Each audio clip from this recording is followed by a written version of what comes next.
The president is also likely to highlight how the recently passed bipartisan infrastructure bill will help, and he continues his push for passage of the Build Back Better bill. A couple of days ago in West Virginia, the Poor People's Campaign sponsored a forum about that social infrastructure plan. And joining us now, one of the speakers at the forum, university professor and director of the Center for Sustainable Development at Columbia University, economist Dr. Jeffrey Sachs, also with us, co-chair of the Poor People's Campaign and president of Repairers of the Breach, Reverend William Barber. First, Jeffrey Sachs, on the number that I just shared with our viewers, can you talk to us about exactly where we stand in terms of this economy? Reasons for the labor shortage, reasons for the supply chain shortage. We're still in the midst of a pandemic and all the disruptions. We have to remember this has been the biggest shock economically worldwide since World War II. And so last year, lots of supplies were cut because demand plummeted. Then this year, there's been a resurgence of demand, and some of those supply chain cuts, the oil production, for example, has not returned. Prices are soaring, and that's what we're seeing. We're seeing this incredible jolt from the pandemic. Main rule is we've got to get past this pandemic to get back to normal life. So some of the earlier stories of the hour about getting vaccinated, getting the world vaccinated, getting back to normal post-pandemic is crucial for the economy. Then we're going to have a lot of rebuilding to do because a lot of people are suffering badly in this country. That's why Reverend Barber and I went to West Virginia, because the suffering is incredible, especially of poor people across the country. Well, Reverend Barber, let's pick up on that point and talk about what you've seen through the Poor People's Campaign on the ground, not just in West Virginia, but around the country, and why you and Dr. Sachs believe this new piece of legislation, this massive piece of proposed legislation, is important. Thank you.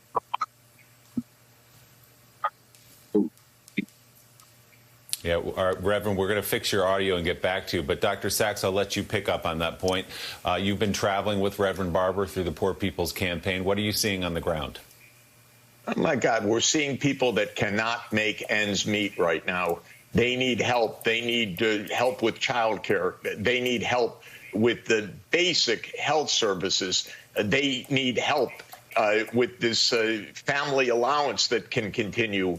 So we heard a lot of suffering in West Virginia. Ironically, the senator of West Virginia, Senator Manchin, is protecting the corporate interests and the wealthiest people in this country rather than his own constituency, which makes no sense. That's why I went there to try to figure out what is going on. Manchin's the one saying, don't tax the richest people. You know, I checked this morning, Willie, the richest 6 Americans now have $1 trillion of wealth. The richest 20 Americans could pay for the whole package for 10 years for the whole country. Yeah. And Manchin says don't tax them. It's so weird. That's why we went to West Virginia. Okay, so Dr. Sachs, I love all the concepts in Build Back Better and hope they happen. At the same time, I must ask that you answered part of the question about the supply shortage. But the labor shortage, I'm still trying to understand, like, how you have Beal's Lobster Pound in Southwest Harbor, Maine, offering $20 an hour and health care, and only getting a few 17-year-olds signing up to work. I mean, if prices are going up and life is more expensive, why aren't people going back to work? And I was told already today, already once was I told it's childcare. I get that, but people worked before this issue came up, and yes, it would be great if we had childcare and pre-K. Yeah, but people used to go to work.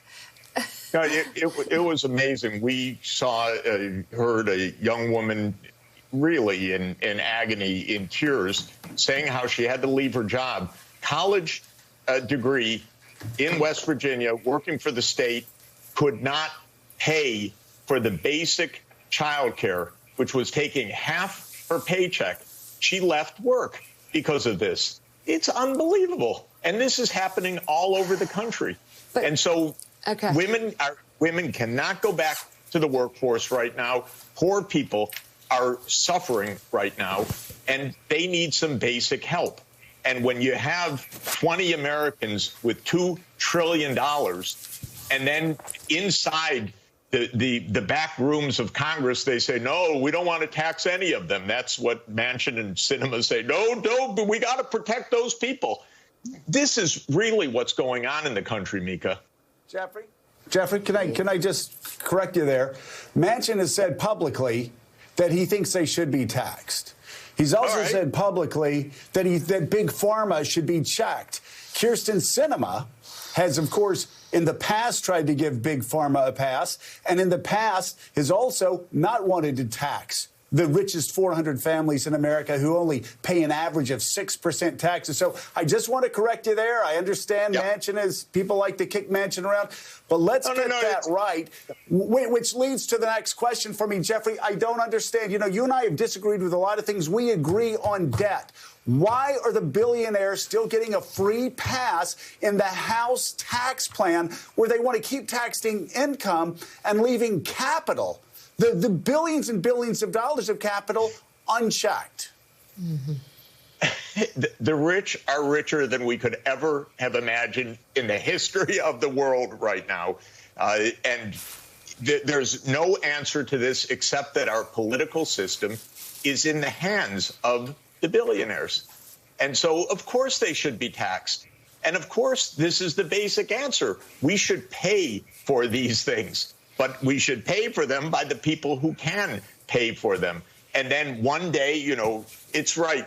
Manchin was the one who said, don't raise the corporate tax rate back to 28% after an unaffordable cut in 2017. So he was trying to protect the corporate side.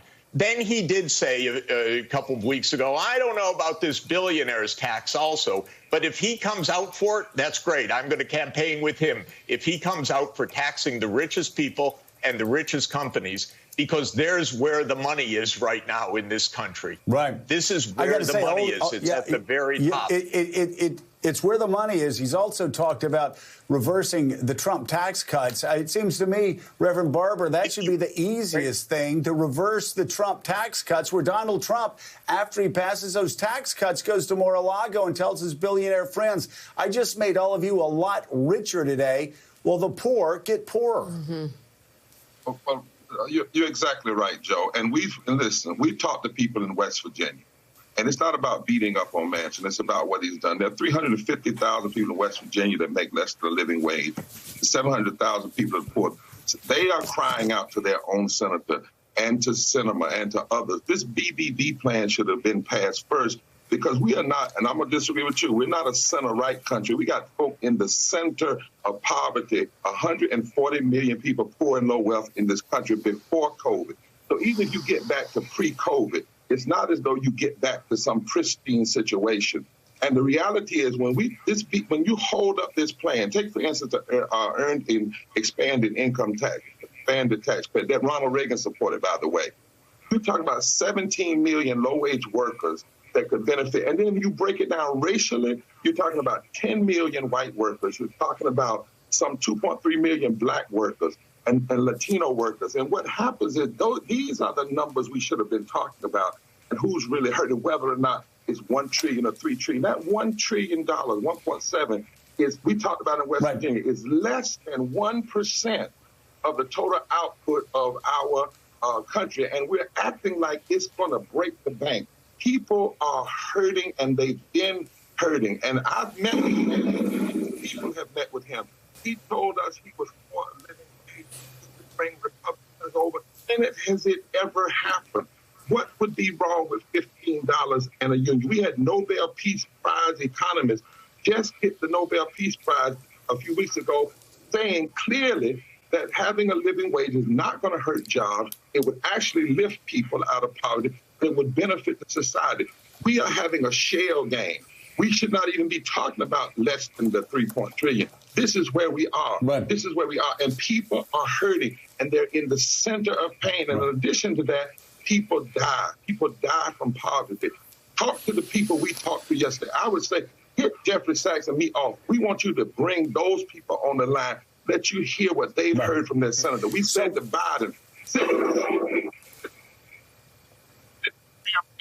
We're having trouble with Reverend Barber's. We're having trouble with Reverend Barber's audio right now. Jeffrey Sachs, you certainly though got the point of what Reverend Barber said, and he the thing that rang true to me, and I'm sure rings true to you. And by the way, as you know, I'm a small government conservative.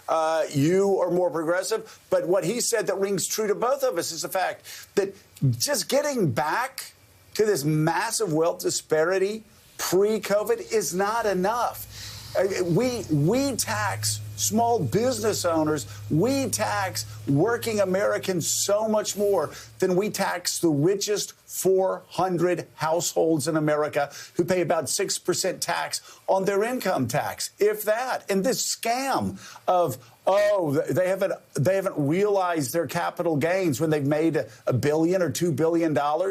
And they get all the benefits that go along with that. It's a laughable joke, and the Democrats have to get more aggressive. And again, I'm looking at the House right now and the tax bill that they've put out there. I couldn't agree with you more. The president should be out there every day on making sure that the rich pay their due. The American people are overwhelmingly in support of this. Every opinion poll shows 70% of Americans say tax the corporations, tax the super rich, especially when this morning the richest 20 Americans have $2 trillion of wealth. They could pay for the entire 10 years for the nation, 20 people, and they're not taxed. They got all those capital gains, not just $1 billion or $2 billion, as you mentioned, Joe, but 10, 20, 30, $50 billion of capital gains, none of it taxed. And this is what the American people want. They want some basic justice, and they want to be able to go to work and have their child in a safe place, in a pre-K or in a child care center. And it breaks your heart to hear the stories that we heard in West Virginia. This is a need. For sure. Jeffrey Sachs and Reverend William Barber, thank you both. The conversation certainly will continue. That does